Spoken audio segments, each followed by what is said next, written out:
How the U.S. proxy war shaped Liberia's 1980 coup and its aftermath.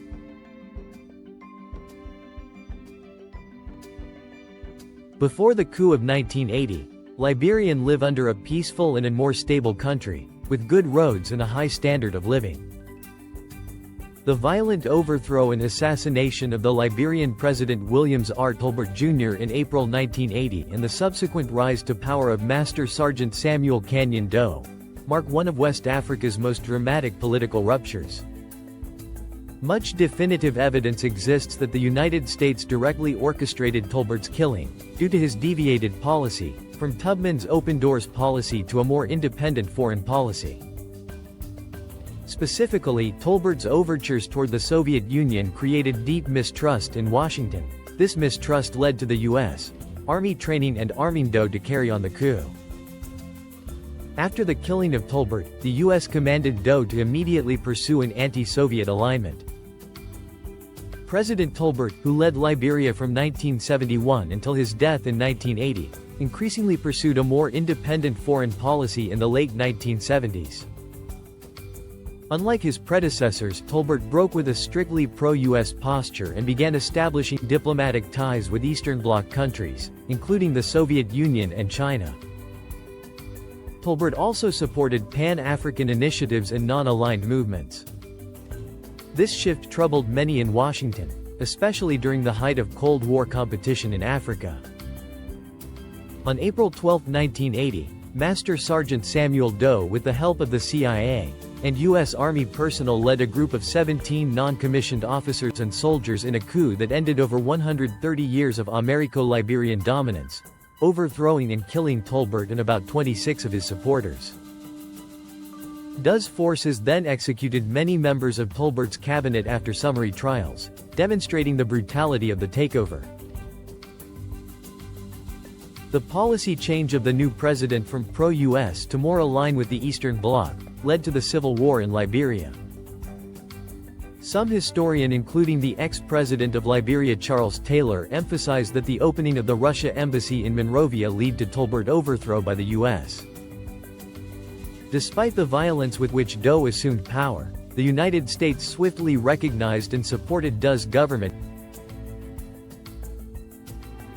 because he was anti-Russia. The U.S. did not care about the well-being of Liberians.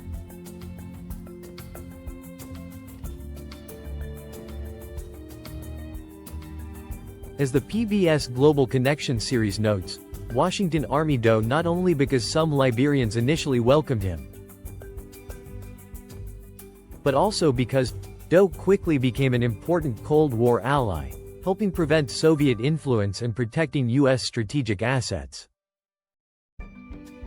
In the first 5 years of Doe's rule, the U.S. reportedly poured hundreds of millions of dollars in direct and indirect assistance into Liberia. This support persisted even as Doe's regime demonstrated increasing authoritarianism, ethnic favoritism, and repression. Analysts have described this as a form of strategic pragmatism, where U.S. interests in geopolitical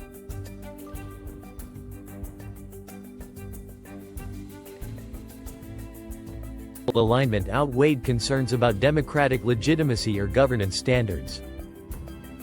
Importantly, many historians see this U.S. approach as self-serving rather than principled.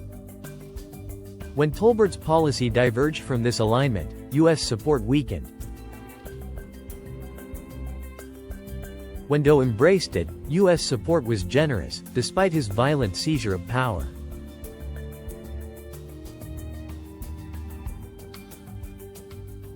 Some scholars also note that Tolbert's diplomatic balancing act may have been misread as indecisiveness or unreliability by U.S. policymakers.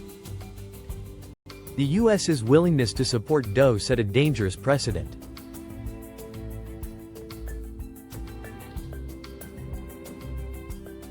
This policy contributed to decades of instability, including Doe's increasingly autocratic rule, internal divisions, and the eventual outbreak of civil war in 1989, costing tens of thousands of lives. In retrospect, historians agreed that a different U.S. response to Tolbert's overtures could have altered Liberia's trajectory. But what is clear from the historical record and expert commentary is that American did not care about the well-being of the Liberian.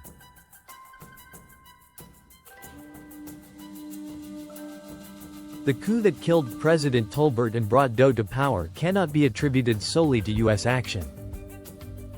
However, the United States' geopolitical priorities in the Cold War context shaped its response in ways that legitimized a regime born of political assassination.